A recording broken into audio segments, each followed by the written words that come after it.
Jumpa lagi rekan trader Indonesia dimanapun berada, salam jumpa kembali lagi seperti biasa setiap hari Rabu yang sangat luar biasa bersama Maurice, bersama Market di acara dunia kripto, dimana acara ini spesial buat rekan trader semuanya. Kita masuk untuk menganalisa pergerakan Bitcoin selama 1 minggu ke depan, dan apa saja yang terjadi pada Bitcoin akan kita kaji bersama-sama. Dan rekan trader, kita tahu bahwa pergerakan Bitcoin kembali lagi jatuh rekan trader. Hanya susah banget ini Bitcoin untuk naik lagi. Oleh karena itu mari kita coba lihat rekan trader selama 1 minggu ini bagaimana pergerakan yang terjadi pada aset yang sangat luar biasa ini rekan trader. Di sini rekan trader sudah sangat jelas, saya mau kasih tunjuk buat rekan trader bagaimana selama 1 minggu pergerakan terjadi pada Bitcoin. Mulai dari hari Kamis tanggal 19 ya, dia itu mengalami penguatan yang sangat-sangat signifikan ya, walaupun kita tahu setelah kejatuhan yang sangat luar biasa ya, dia mulai dari hari Kamis tanggal 19. Secara garis besar rekan trader bisa lihat bahwa kenaikan yang terjadi ya merupakan perubahan sentimen jangka pendek ya. Ini juga pemicunya kalau kita lihat bagaimana pasar berkorelasi dengan apa yang terjadi, bagaimana FOMC pun juga sangat berkorelasi, dan secara garis besar setelah dibuka di level 66.000 ya, dia terus mencoba untuk naik ke posisi yang lebih tinggi. Nah, selanjutnya dilanjutkan pada tanggal 20 gitu pun juga sama rekan trader. Dia kembali lagi naik rekan trader ya. Dari level 66 dia sempat menembus level 68. Ini adalah suatu pergerakan yang sangat luar biasa. Dan secara garis besar pemicunya masih tetap ya, risk on-nya kecil, pelemahan sebelumnya, narasi kripto naik, waktu pun naik tipis. Secara garis besar bisa kita lihat rekan trader, dan dilanjutkan juga pada tanggal 21 walaupun terlihat kenaikan yang sangat luar biasa ya, sempat ke 68 ya. Closingnya itu di sekitar 67.000. Secara garis besar kita bisa lihat bahwa konsolidasi terjadi ya pada kripto setelah kenaikan 2 hari yang sangat luar biasa, dan ini tidak bisa lepas dari bagaimana headline konsistensi yang muncul dari data-data ekonomi yang dikeluarkan rekan trader. Tapi setelah itu Bitcoin mulai melemah ya. Mulai dari tanggal 22 dia mulai melemah ya, sampai hari kemarin rekan trader bisa lihat ya, melemah sampai hari kemarin kembali menembus level 62. Dia turun lagi rekan trader di level 62.000. Ini adalah suatu level yang sangat luar biasa pelemahan, sesuai dengan prediksi yang coba saya gambarkan juga di minggu yang lalu, dimana saya memprediksikan dia ini akan sampai di 63.000, dan itu terjadi rekan trader. Dia malahan menembus 63 sampai menembus level 62.400. Dan hari ini sedikit mengalami penguatan ya, sedikit mengalami penguatan. Kita bisa lihat apa yang terjadi hari ini tidak bisa lepas dari bagaimana pidato statement yang dikeluarkan oleh Donald Trump barusan aja rekan trader ya. Nah, ini juga memberikan suatu sentimen yang positif, walaupun secara garis besar di pidato dia Donald Trump tidak menyinggung tentang kripto, tapi secara garis besar pidato dari Donald Trump ini sedikit memberikan suatu pegangan masukan buat para pemain kripto untuk mencoba untuk kembali lagi ya.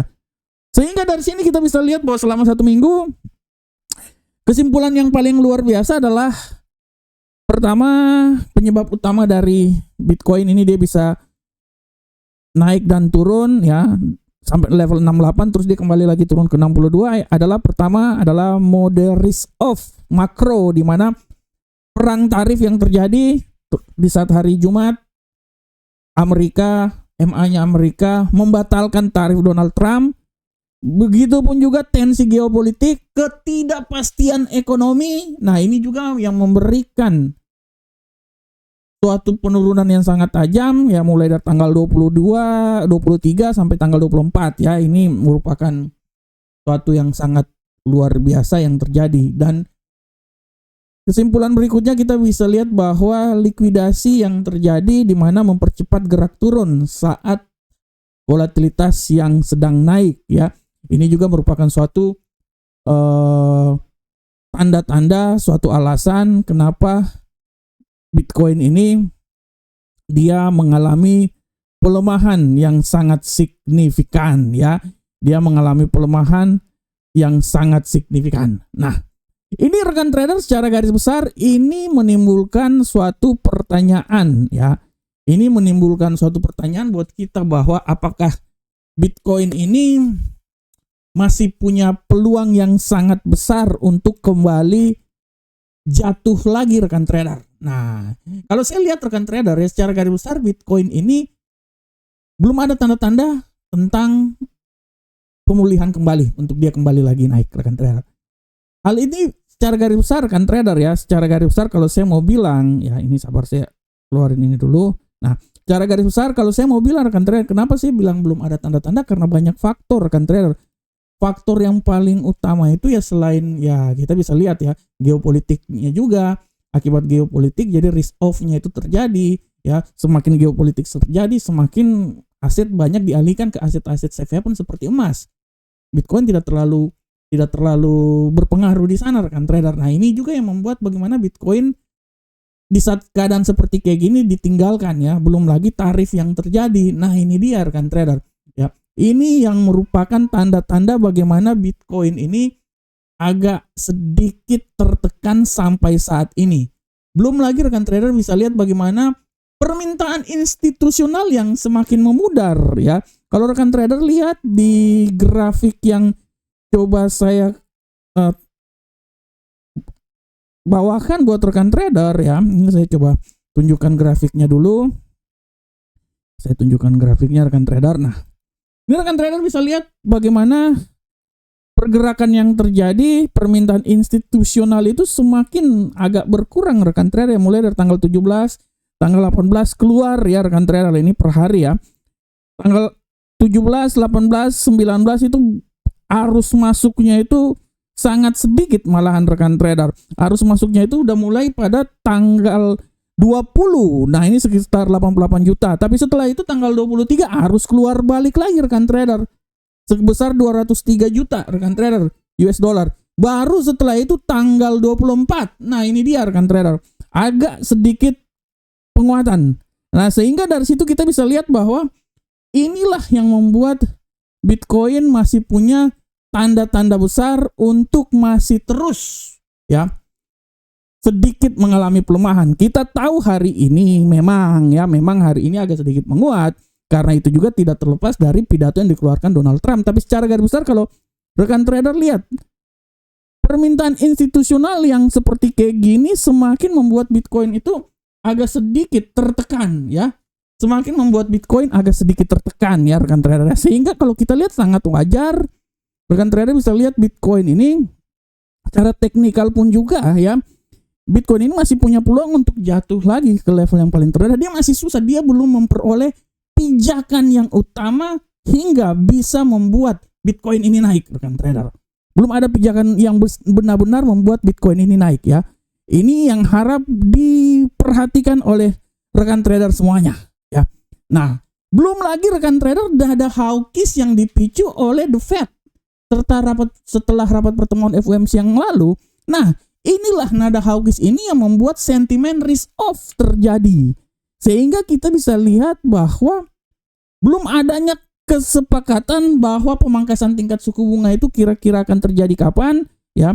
Karena secara garis besar pun juga kesepakatan terhadap pemangkasan tingkat suku bunga itu kemungkinan besar rekan trader selama nanti pada pertemuan tanggal 18 itu tidak ada rekan trader. Nah, imbasnya ini juga rekan trader sikap hawkish yang diambil membuat risk off itu ya pasar mencoba untuk tidak mau mengambil risiko dalam hal itu untuk menginvestasikan di kripto rekan trader. Mereka lebih banyak menginvestasikan itu di seperti emas dan lain-lain. Nah, ini dia rekan trader.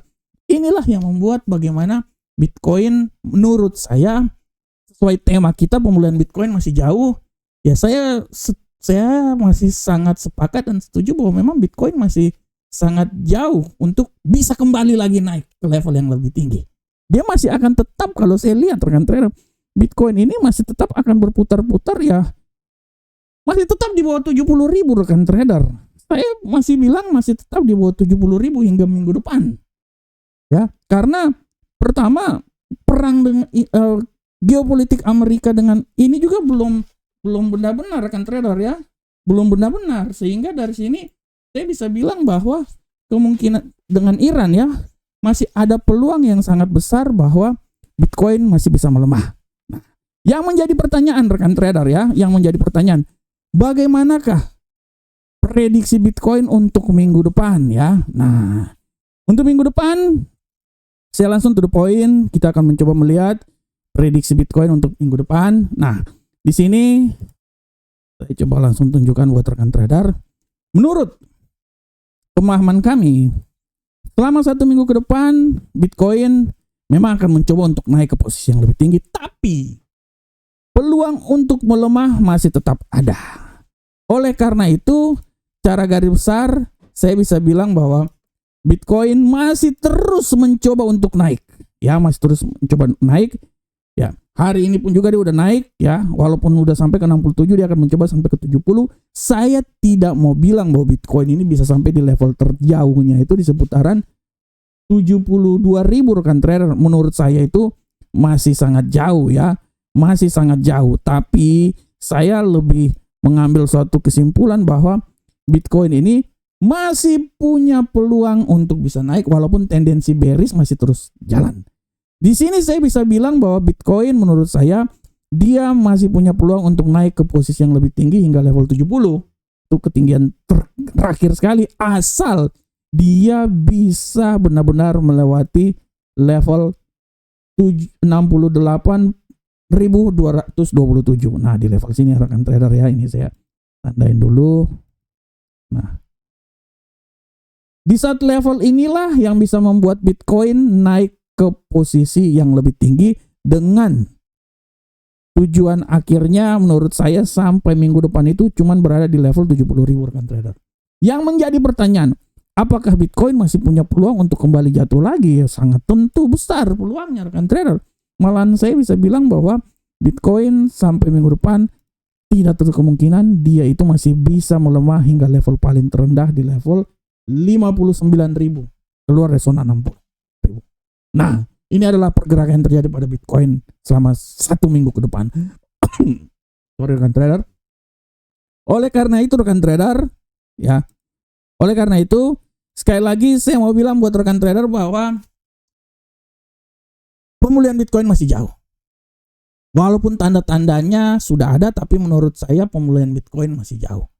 Sehingga analisa yang coba kami kembangkan menyatakan bahwa Bitcoin sebulis-bulisnya menurut saya sampai level 70 adalah level yang paling sangat luar biasa. Tapi peluang untuk melemah masih sangat terbuka seiring dengan geopolitik, sikap hawkish yang diambil The Fed, sehingga inilah yang membuat Bitcoin masih sangat rentan untuk kembali lagi ke level yang paling rendah. Oleh karena itu rekan trader, demikianlah telah kami sampaikan buat rekan trader. Kami berharap semoga apa yang kami sampaikan ini bermanfaat untuk rekan trader semuanya.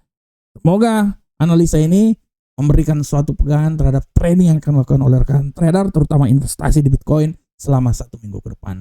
Sampai ketemu kita di analisa berikutnya. Salam profit Indonesia.